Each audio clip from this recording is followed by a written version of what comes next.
It's like an algorithm that you can rely on. It's a cognitive script, a mental shortcut that you can pull out whenever the situation is right.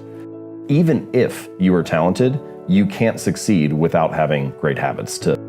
You don't need to lose weight, you need better eating habits, and then your weight will always be around where you want it to be. You don't need more money, you just need better financial habits, and then you'll always have enough money to manage the thing that comes up. You can be the architect of your habits rather than the victim of them. A lot of the time people talk about, I want to have more money, or I want to lose weight, or I want some kind of result. But the truth is, your bank account is a lagging measure of your financial habits. Your weight is a lagging measure of your eating habits. Your knowledge is a lagging measure of your learning and reading habits. And so it's actually, we think the thing that needs to change is the bank account or the test score or the number on the scale, but actually the thing that needs to change are the habits that precede those outcomes. Every action you take is kind of like a vote for the type of person you want to become. And if you can master the right actions, if you can master the right habits, then you can start to cast votes for this new identity, this desired person that you want to be. Doing one push-up does not transform your body, but it does cast a vote for being the type of person who doesn't miss workouts. The technical definition of a habit is a behavior that has been repeated enough times to be more or less automatic. So things that you can do pretty much without thinking about them. Unplugging your toaster after each use, or tying your shoes, or brushing your teeth. Things that you pretty much just go on autopilot when you do them. Now, why does the brain build them? What role does it play? Well, as you go through life, you need energy to survive. And this is true not just for humans, but for all organisms need some kind of energy to survive. And getting energy requires energy. You need to eat food to be able to walk around and find the next meal. And using energy is expensive because the more energy you use, the less you have available for the other things that life throws at you. And so your brain is looking for ways to conserve energy whenever possible. And habits are a great method for doing that. So for example, when our ancestors were roaming around the savannah, if there was a berry patch 100 meters from you, it made sense to go to that berry patch rather than one that was like on the other side of the mountain, right? You would choose the path of least resistance. And eventually, what your brain learns is, oh, whenever I'm by this tree, that means the berry patch is 100 meters away. And so the tree becomes a signal that, hey, food is over there. And your brain is always picking up on these signals throughout life that indicate where things are at. And the more that you come across those signals, the more you automate your response, and pretty soon you're taking a right when you get to that tree, even though you're not even thinking about it, you're just doing it automatically. And it makes that whole process of finding energy, solving the problems of life, and getting through things easier. It requires less energy and attention and effort than it did before. A lot of people don't feel like they have control over their habits. They feel like their habits are taking control of them, that they're like a victim of these bad routines. And once you start to dive in a little bit and like uncover the layers and realize what a habit is and how it works, then you start to develop a little more control over it. If we're going to be building habits anyway, then it makes more sense to be able to understand how they work and how to structure them so that you can be the architect of your habits rather than the victim of them. Okay. And you break them down into this cue, craving, response, and reward, which is kind of not their traditional way. So I choose that 4-stage model: cue, craving, response, reward. There's a lot of science behind it. 3 of those 4 stages are very common: cue, response, and reward.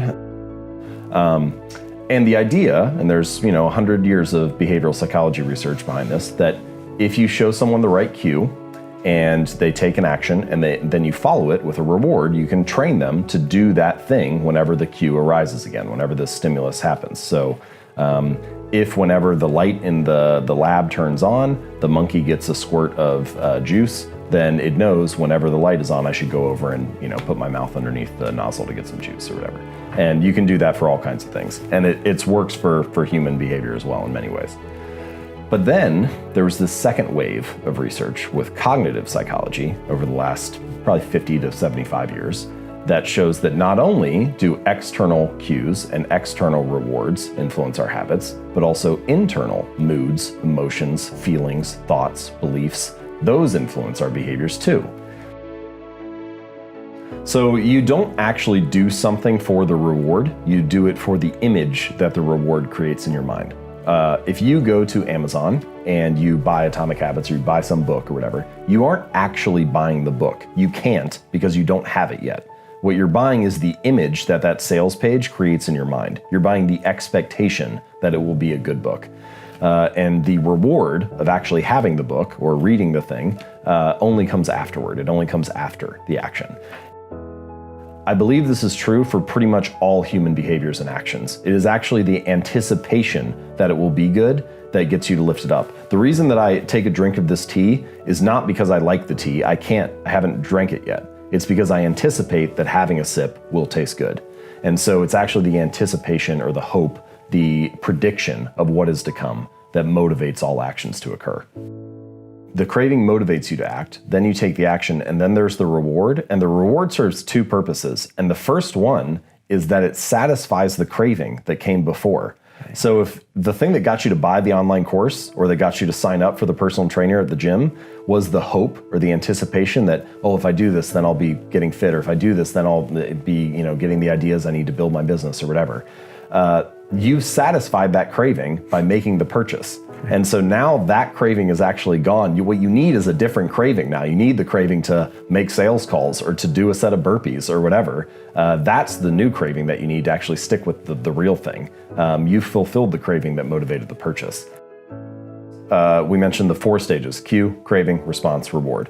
And for each of the stages, I've come up with what I call a law of behavior change. So for the cue, the first law is to make it obvious. For the craving, the law is to make it attractive. Response, make it easy, and reward, make it satisfying. The first idea is you want to make the cues of your good habits obvious, available, visible, easy to see. The easier it is that they catch your attention, the more likely you'll fall into the habit.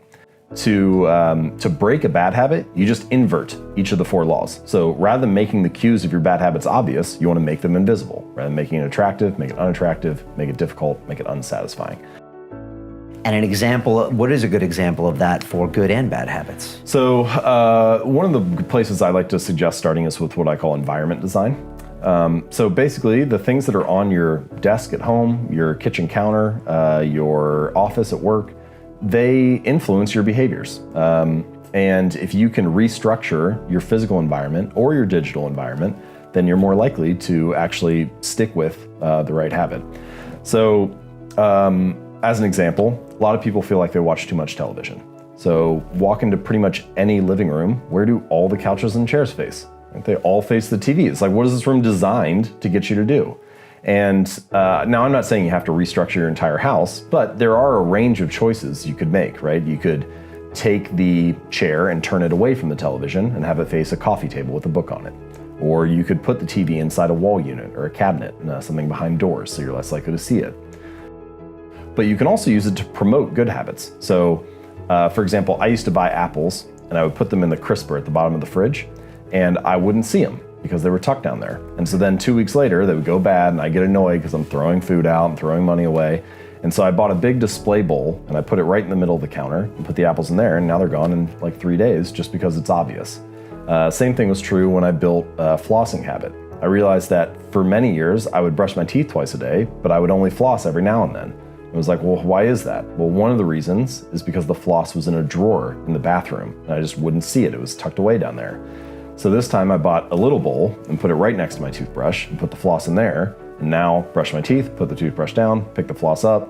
Now I floss twice a day, which I've been told is excessive. So it's, it's like just all I needed was that environment change, and those habits were kind of able to fall in line. I heard a similar story with Google when they designed their workspaces. They put the healthy drinks in front and then the non-healthy drinks like behind. Yep. So they don't try to restrict them from you, because then everyone will be like, what the hell's going on? But it's just easier to grab water and I think fruit, and you have to like reach really far back to get like the sugar stuff.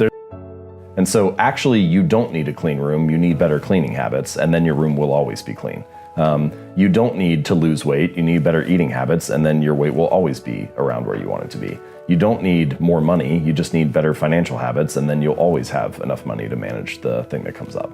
And so it's really the habits that need to change, not the result.